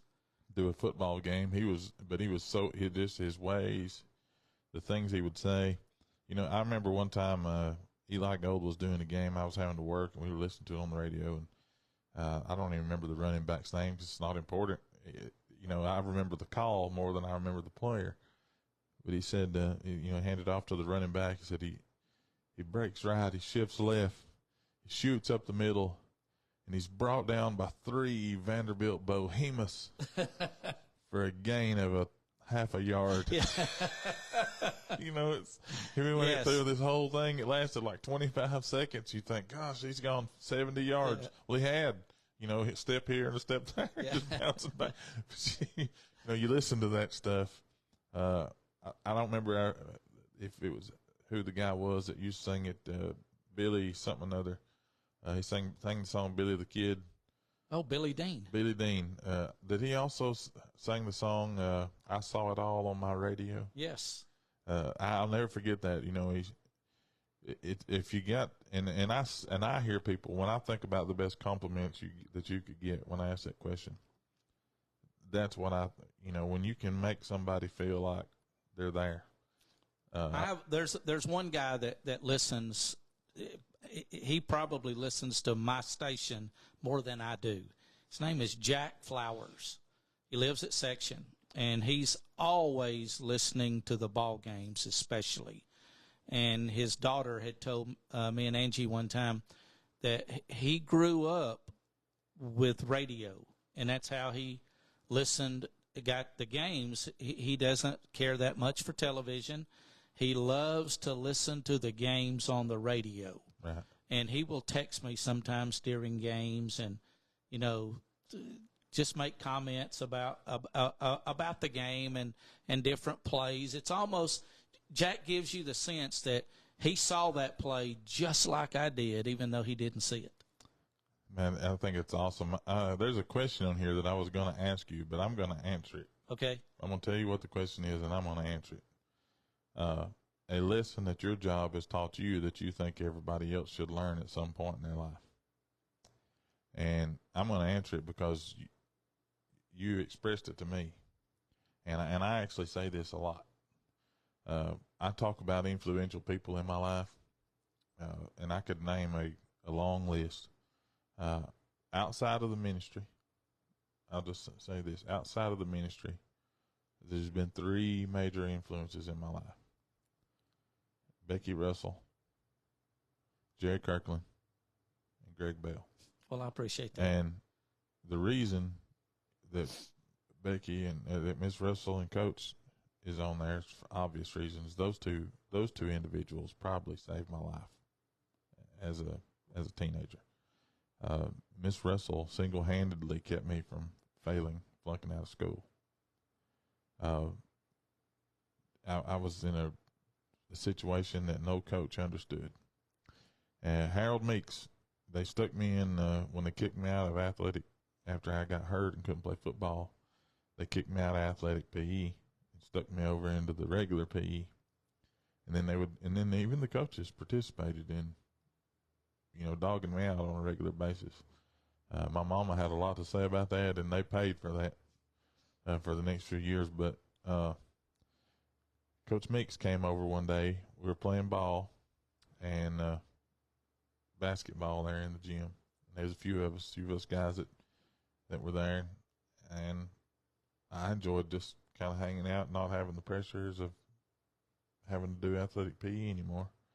And Coach Meeks came over and he said, on Tuesdays and Thursdays I open the gym over at Carter Gym. Guys come from all over, and they just play.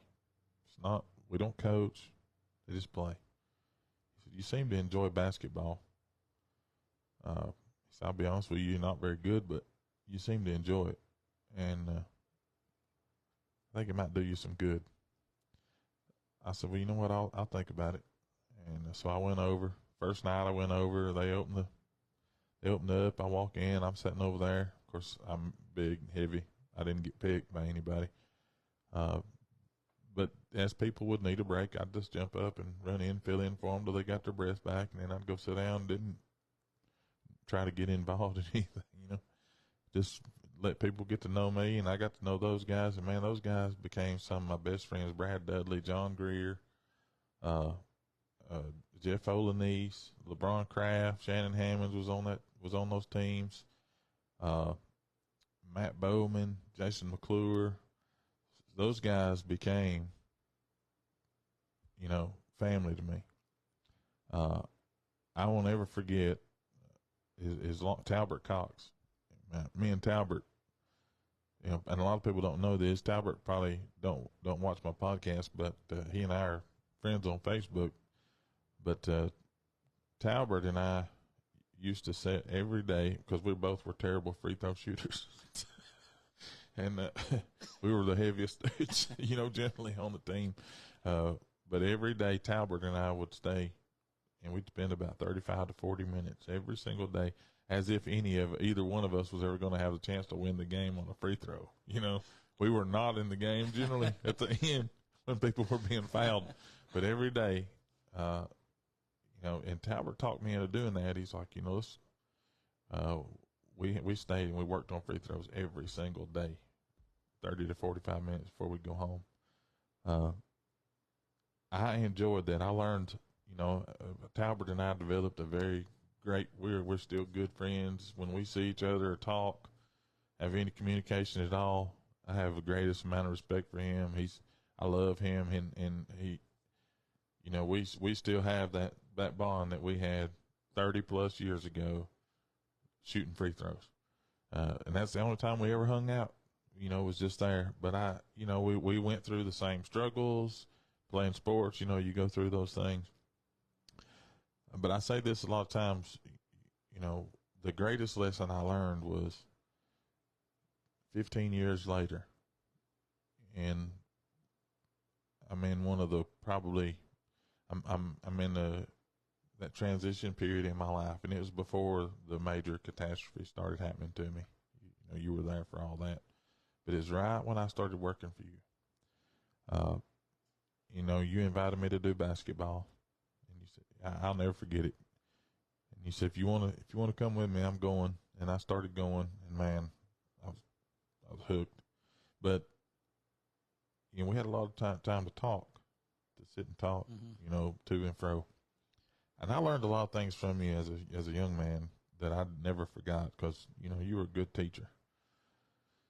And you're always honest with me, even if I didn't like it. You know, you told me the truth, and you were fair. I'll give you that. You were fair. You should have fired me 2 or 3 times, and you didn't. I don't know if it's because you were hurting for help. Just didn't want to train somebody else. I probably should have been fired 2 or 3 times too, and I wasn't. So, but one night we were on our way home, and you explained to me, and I think this is a little bit of insight into what Miss Smart was trying to tell you. You said, these kids, this is not about us, it's about the kids. They may have a mama or a grandparent or an aunt or an uncle or a daddy or a sibling. You know, they're off somewhere. Maybe it's the coach, and, you know, and they got a family member somewhere that ain't got long to live. And this may be the last time they ever get to hear their name called out. And and when they hear their kid or their loved one's name called out on the radio, it does something for them. It may be the last little bit of joy that they experience in life. And when they hear, and you know, I've never forgotten that. And that's when really the transition really started to happen in my life. I mean, what you see out of me today is a result of that conversation that night. I mean, it had an everlasting impact on me.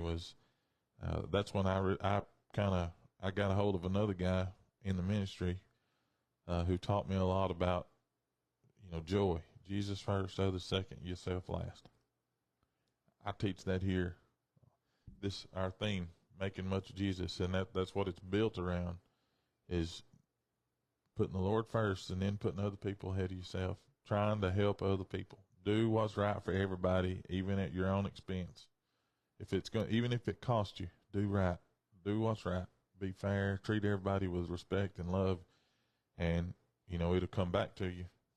It hadn't come back to me as much as I wanted it to come back to me, you know, but if you continue to work hard, you keep your nose in there, you keep doing what you're supposed to be doing, it has amazed me down through the years how that things have kind of come back full circle. And now I'm starting to reap the benefits of relationships that were cultivated and watered and are growing now from 10, 12, 15 years ago. Those things are coming back to me. And now I'm able to pass that same knowledge and information along to the guys that are coming after me. I'm trying to teach that to them, and I'm trying to teach it to them at a way younger age than it was taught to me. Now I understand the importance of it, and I use that conversation still to this day. And I'm able to give people examples of things, and I do it privately because I don't like to talk about it. Other people don't like to be talked about. I don't want nobody beating down somebody's door wanting an opportunity, but I've been given opportunity to do things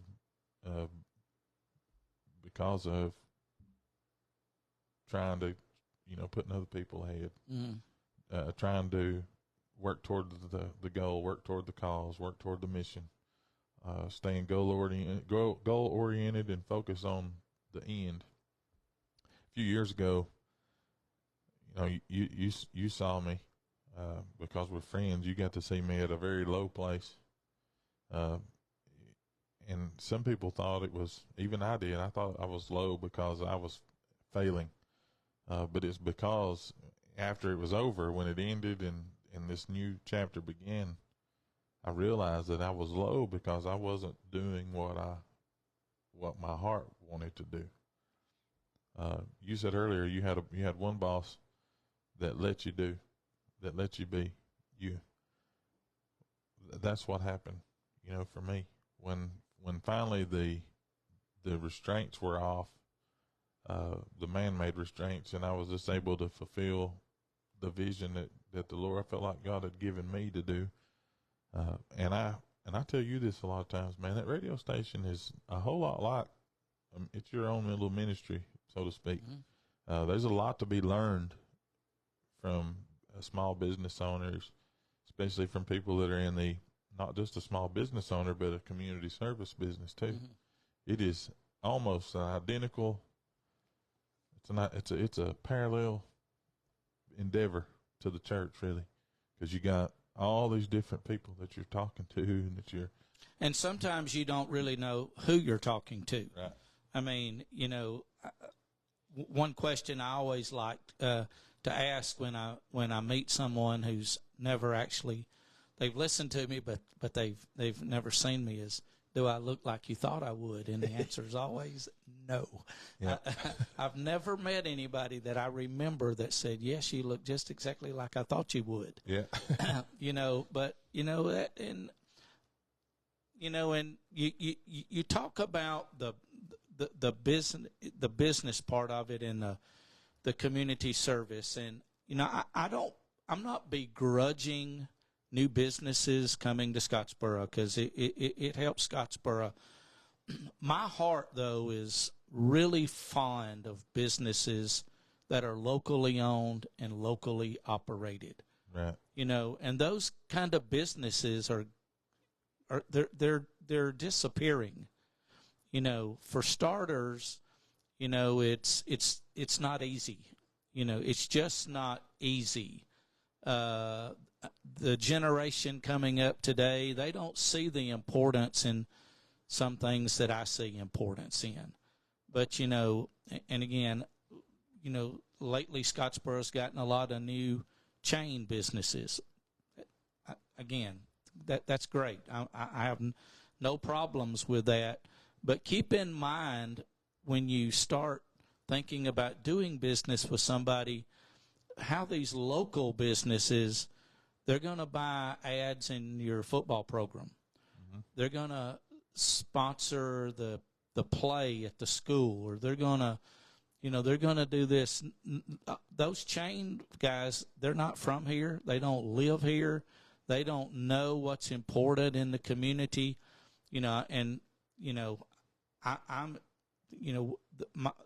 WWIC Radio just recently celebrated 73 years. 73 years. I mean, in 2 years, the station's going to be 75 years old. Right.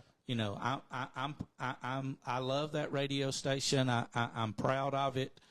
I don't think it's, and please, folks, don't take this negative, because I'm just speaking from the heart. Sometimes I don't think the station is seen as being important anymore. But you let things like that go away, and then it's too late, and you find out how important they really, truly are.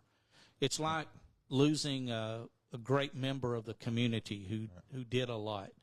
It's hard to find somebody to pick that back up and carry that torch that they've been carrying, because not everybody has that same desire to do that. I want to share something just, to my audience and anybody who cares enough to watch this all the way through later on. If you get to this point, how important something like a small market radio is.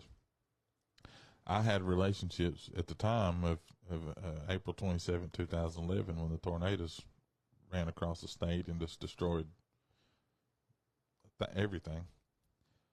I had relationships with all three stations, with people and the owners of all three stations. And I'll never forget this. And if I'd say this, they were standing right here in front of me. I'd say it right to their face because it's the truth. One station that probably had the ability to have the most influence to help people, they turned music on and left it playing.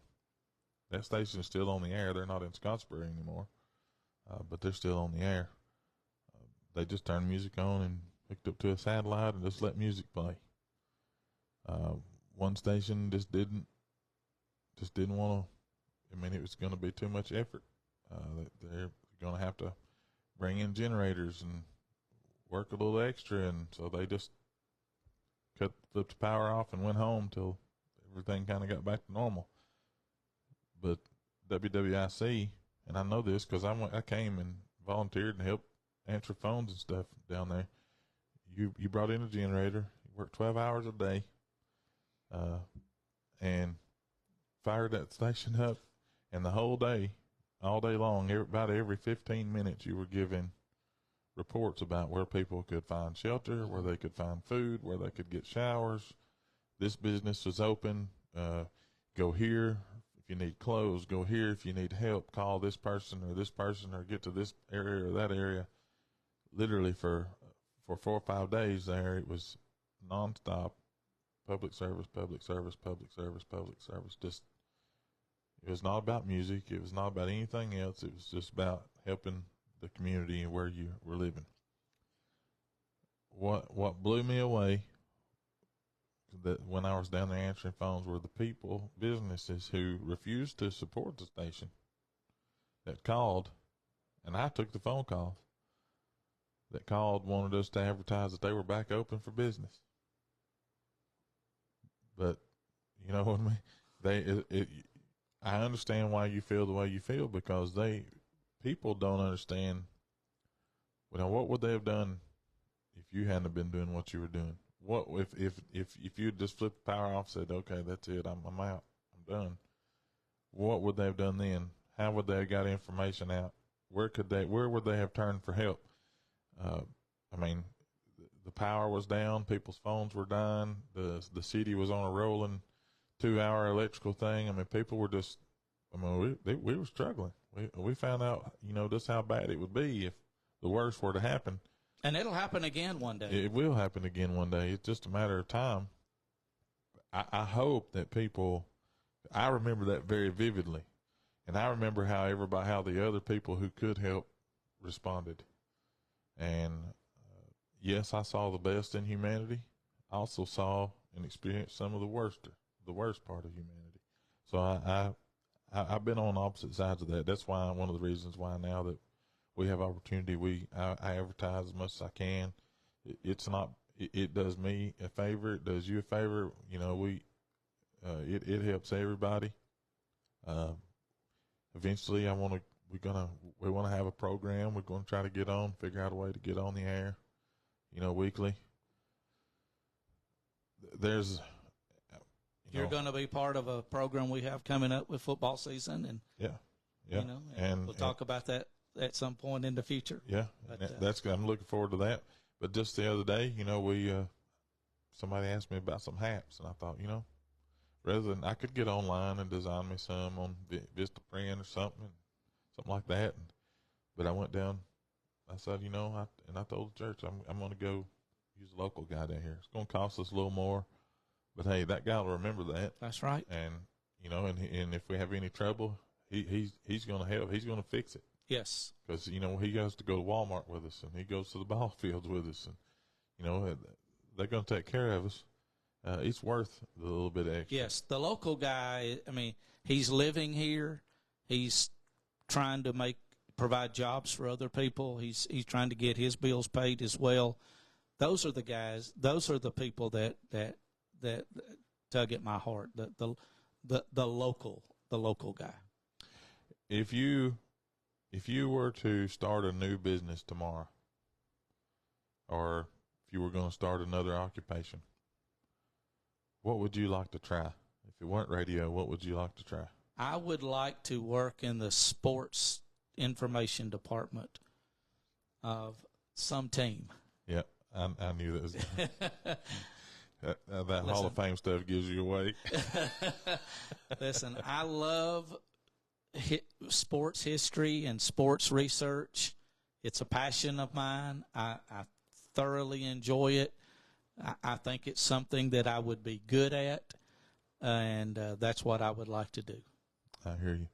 So I don't want to get out of here without, this, because it goes fast. I mean, we're already past 8:30. I think it's like 8:37. Man, I had no idea. Yeah, it goes really quick. I tell you, it's a lot of fun, man. And it goes faster than people think it does. I was thinking it was just 8 o'clock. Yeah.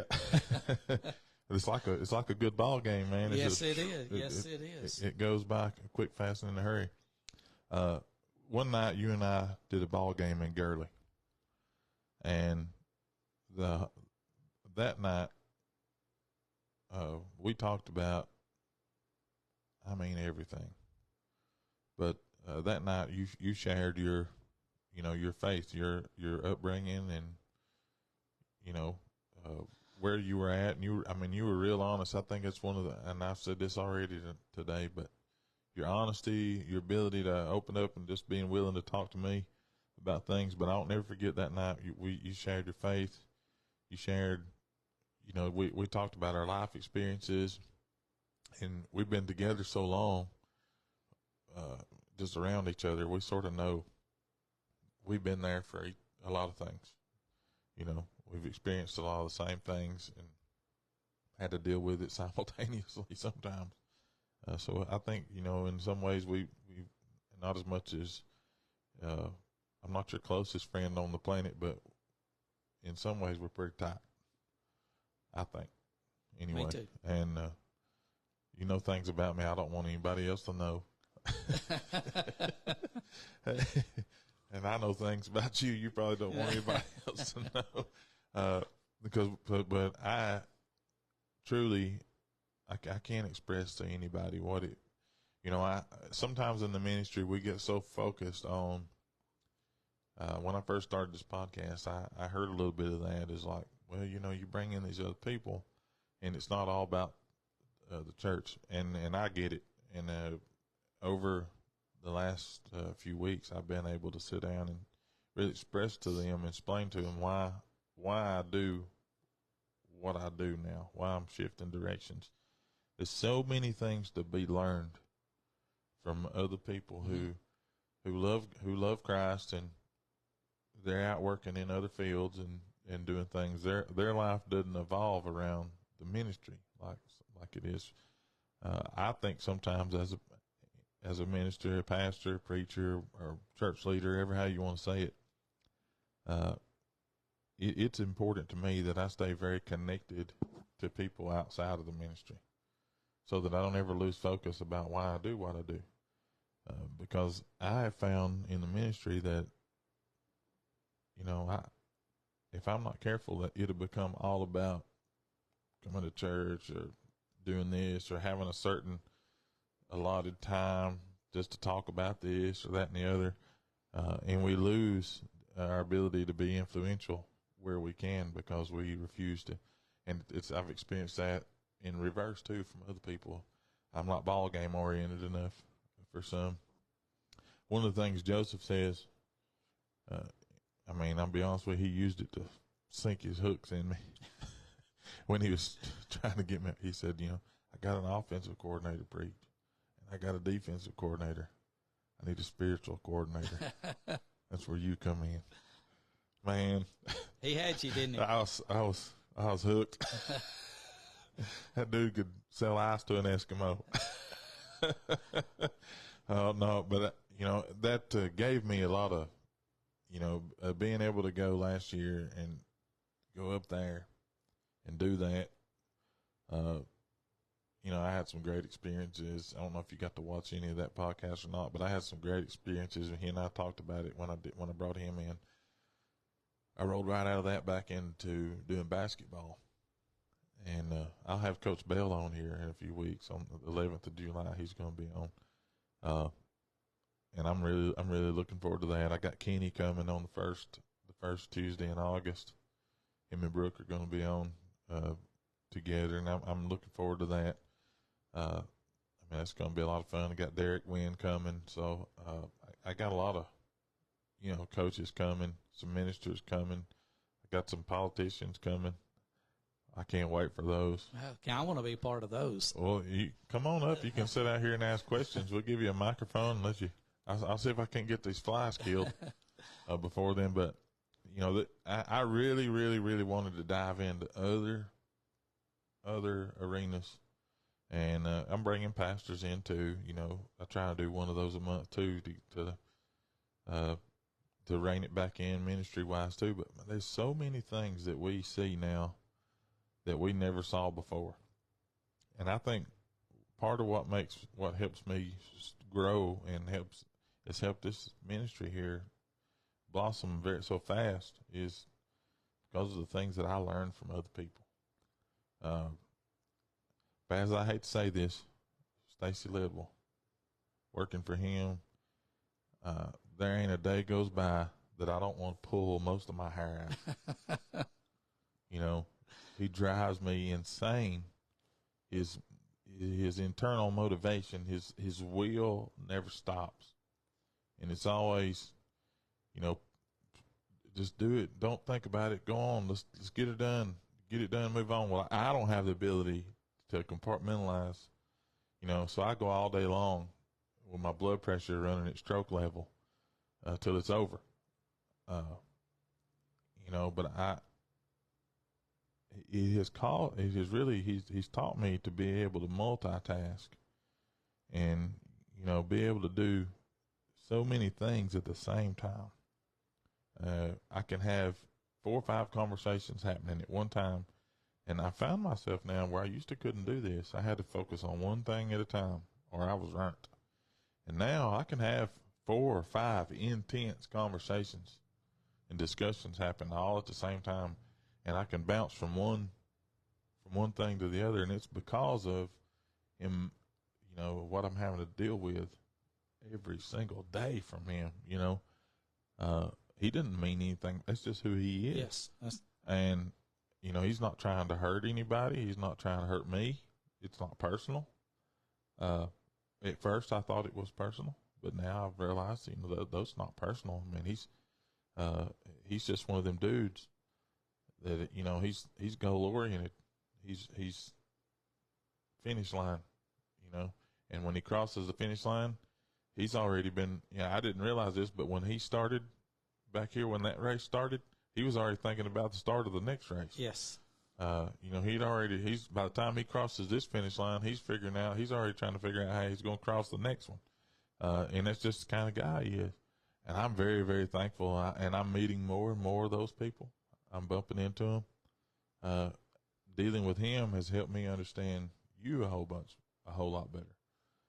Because you're in a lot of ways, you're a lot like that. Now I know why you still get up at 4 a.m. 5 days a week. Why you don't take vacation very often. Now I understand why you don't like to leave the station. I used to sit up there in the booth with you and go, man, everything, you can't control everything. But then I realized why you want to control everything, because it's not because I have only confidence in myself. It's just that if something goes wrong, I hate to lay the blame on somebody else. I feel ultimately responsible for things I don't even do just because I hired the guy that messed it up. It's my fault. Not for hiring him, but for not having it fixed so that all he had to do was press the button and move on. Sure. That's what I do now. I'm driving myself crazy just like you guys are, and it's all y'all's fault. I want you to understand. Well, listen, it may not drive Stacy crazy, but it does drive me crazy sometimes. Okay. It does. Sometimes I'll never forget. He's gonna kill me. Somebody will tell him I'm talking about him. Just sure as the world. But one morning we walk in, Greg, this is no joke, and he probably had 150,000 things going through his mind. He's got so many irons in the fire all over the county. But I walk in and I had something I had to ask him, and it was something so small, but he couldn't wait any longer, and it was ridiculous. And he had already made it plain that he wanted to make the call, so I go in to let him make the call, and I'm talking to him, and he's thinking about something else, and I can tell he's thinking about something different. He ain't paying me any attention. He's listening, but he ain't hearing. And I'm just sitting there looking at him, and then he realizes that he didn't hear anything I just said. And he leaned back in his chair, and he put his fingers on his forehead like this, and he goes,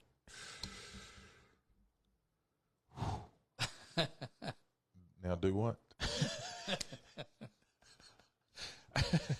And I laughed. I thought it was funny. It took me 5 minutes after that to tell him to repeat what I was trying to say to him. But I learned something that morning. Is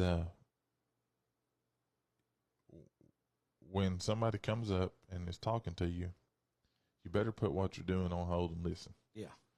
Because you may be missing an important piece of information.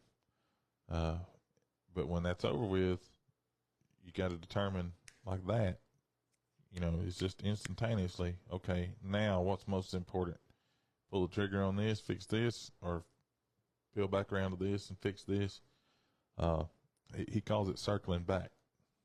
And I've had to learn how to do that, and I hate it. I absolutely despise that. I still like to finish what's right in front of me. Yes. But it don't always go that way. It doesn't always go that way, no. If you could recommend, and I know you like to read, so if you could recommend 3 books to a young leader, somebody who has had aspirations to own a business or be successful, if you could recommend 3 books to them, what 3 books would it be? Well, naturally the Bible. I don't read the Bible as much as I should, but that's where I would start. I'm a big John Maxwell fan. One of the very first books I ever read by him was called Failing Forward. And it talked about, as they always say,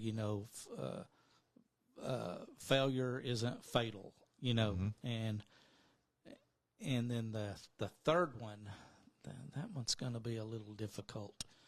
I have pretty much anything that John Maxwell has written, so most of those, but the Failing Forward, I think, was really good for me. I've read it more than once, and it's helped me because, again, I don't like to fail, and I take failure, I beat myself up over it sometimes, and I shouldn't do that. I've learned, I used to be afraid to try new things, but I've learned it's okay. Don't be afraid to try new things, especially as it applies to the radio station. If it doesn't work, end it. Just take it off the air. Right. You don't have to, just because you put it on the air doesn't mean it has to stay on forever. And so I'm not so much scared to try new things anymore like I used to, because again, if it doesn't work, and take it off. But anything John Maxwell. Right. The 3 greatest movies or TV series.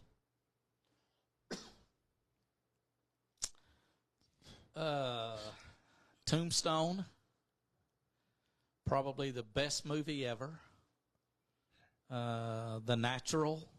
Oh man, Robert Redford. Robert Redford. That's some of the greatest lines came from that movie. That for me personal, the greatest one was he's in the hospital. He had earlier been shot as a young baseball player, and the part of the bullet still in him, and he's in the hospital, and his girlfriend from his youth comes to visit him. She's living in the city where he's in the hospital, and she tells him, she says, he's beating himself up over mistakes that he had made, and she says, I believe we have 2 lives, the one we learn with and the one we live with afterward. Mm-hmm.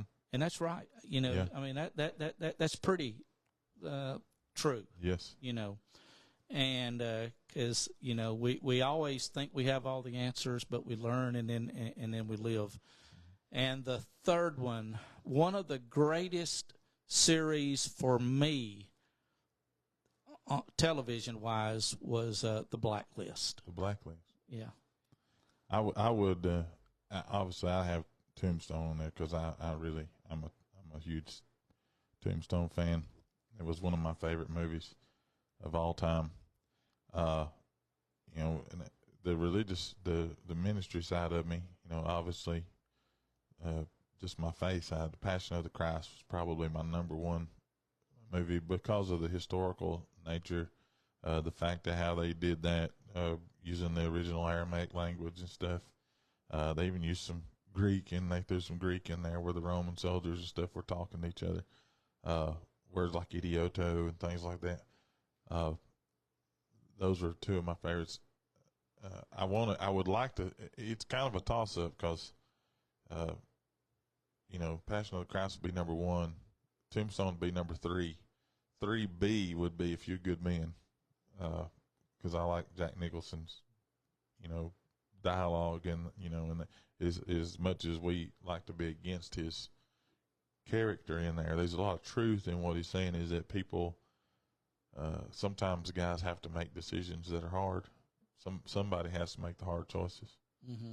And, I don't have the time or the inclination to,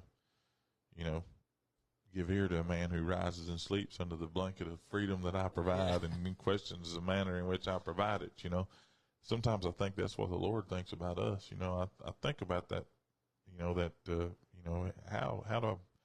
am I to get to choose, how God does things, but that wouldn't be number 2. The number 2, and it's a series, and it's awful. The language is terrible, but me being in the military, when I was in Fort Benning, which is not called Fort Benning anymore, thanks to America's wokeness, but we went through the National Infantry Museum, and I learned, it was before I ever saw the series, but I learned about I know who you did. Easy Company. Yeah. And they're on display there in the Infantry Museum. So when I got out, every year now, I watch, at least once a year, I watch the entire 10-episode series of Band of Brothers. I also like the Pacific. Yes. Not as much as I like Band of Brothers, but yes. There's a line in Band of Brothers, and I've used it from the pulpit. I can't tell you how many times,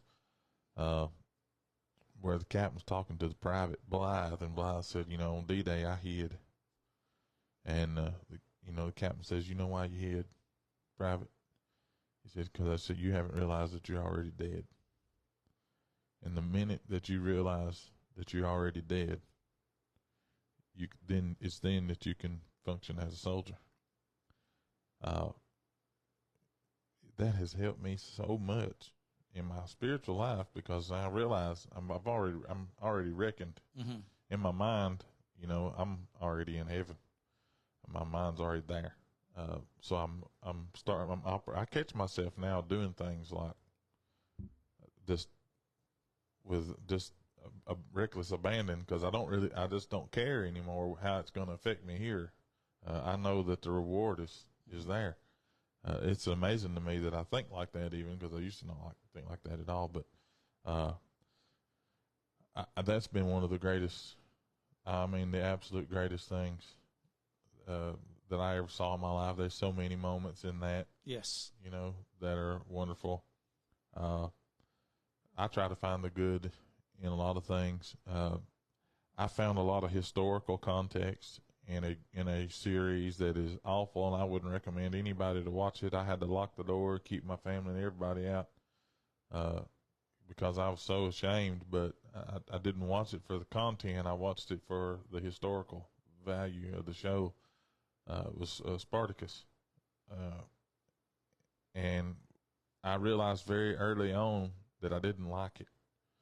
I feel like they could have got by without a whole lot of that, but there are things that I learned about the Greek and the Roman culture that helped me gain insight into what the early church was facing, because that's who they had to deal with, were those people and that mindset. I like watching shows about the Vikings, because of the historical part of it. And I'm just a history buff. I'm a lot like you. But I love the military historical documentaries. Yeah.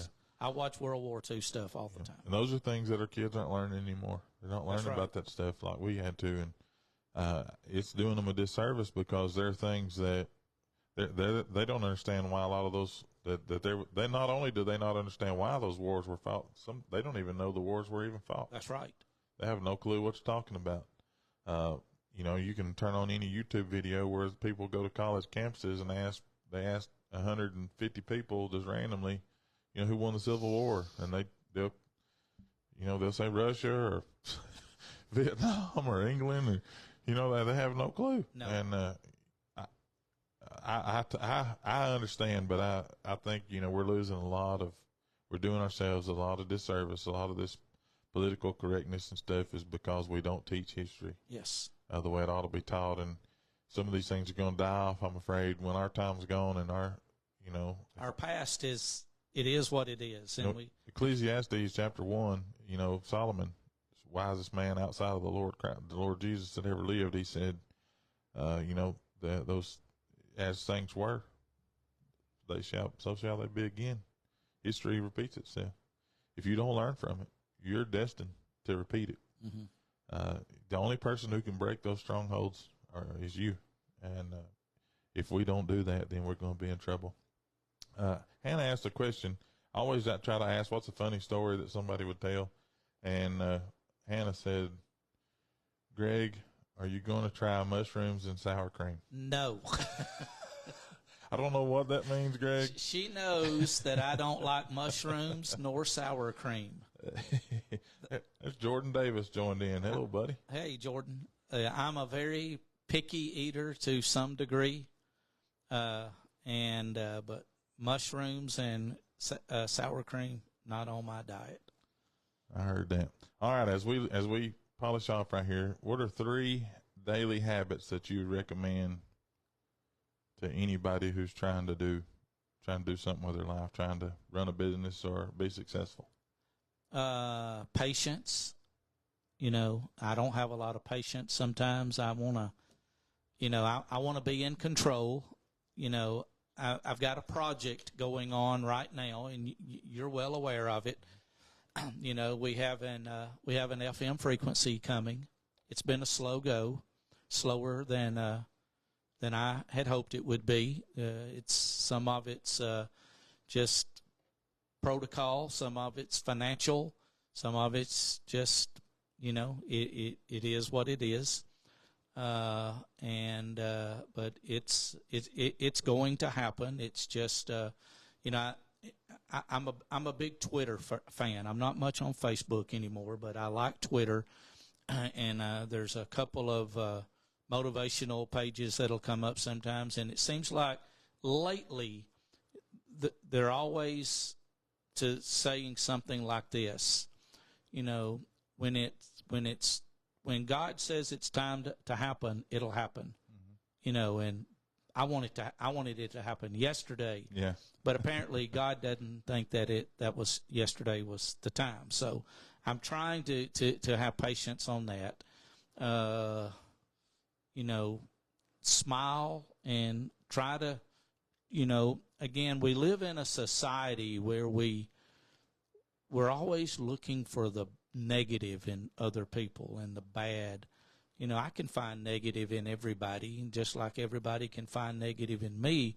But I know there's good in everybody. There's got to be. There's got to be some good, and try to find it, and just be kind, be nice. I don't know what the next guy's facing that I run into in the morning. He may have troubles far greater than mine, and if I'm not nice to him, it may throw him into a deeper spiral. So just I'll try to be nice. That's exactly what I say. It's a smile will go a long way. A kind word go farther. But an act of kindness will go the distance.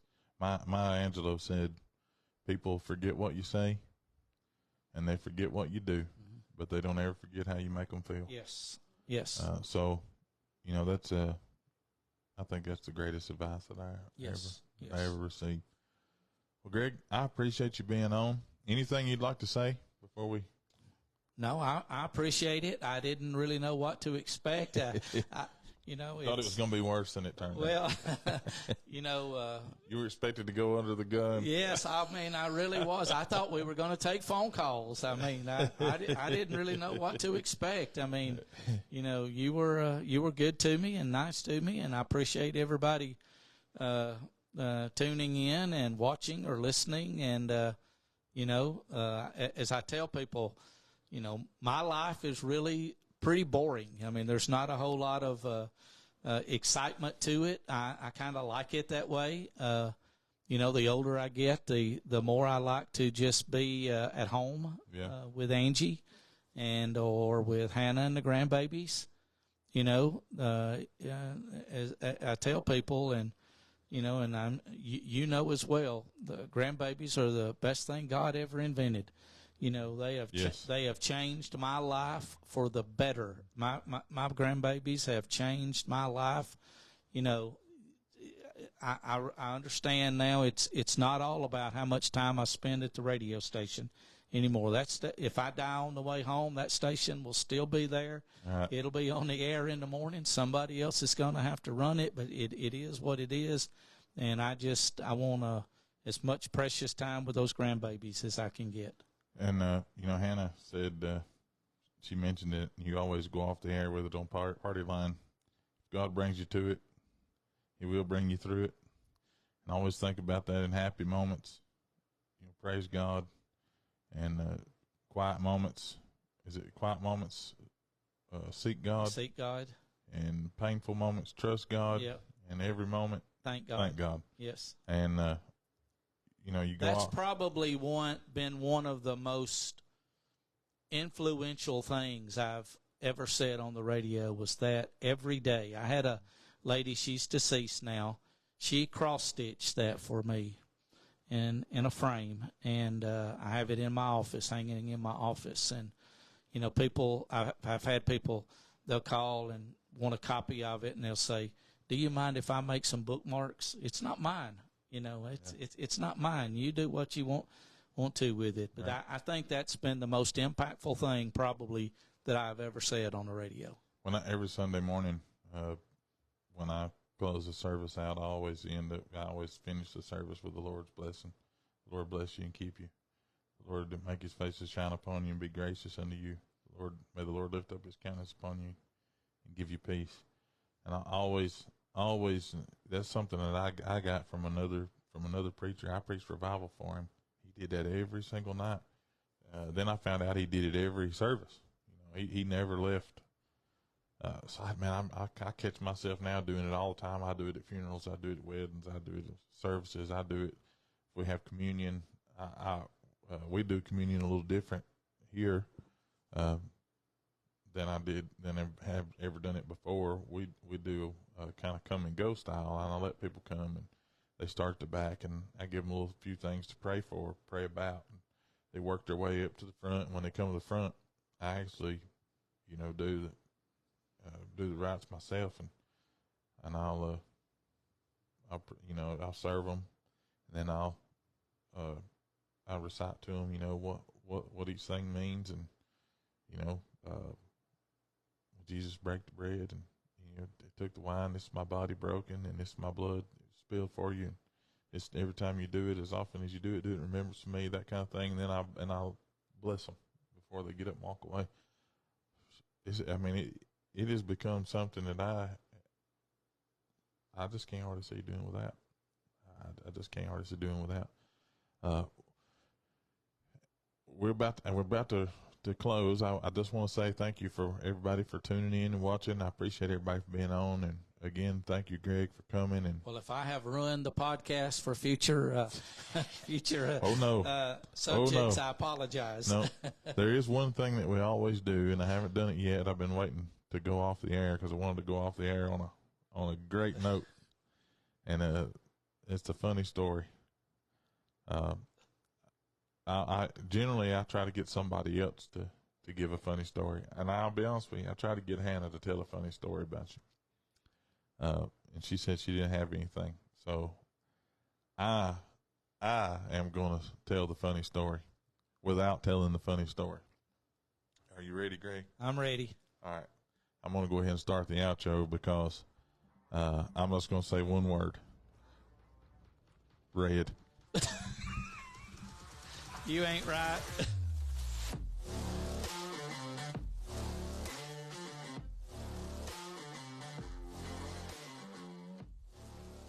Thank you for meeting us at the creek, and we hope you enjoyed today's podcast. If you have questions or comments you'd like for us to read, send those to mudcreekpastor@gmail.com.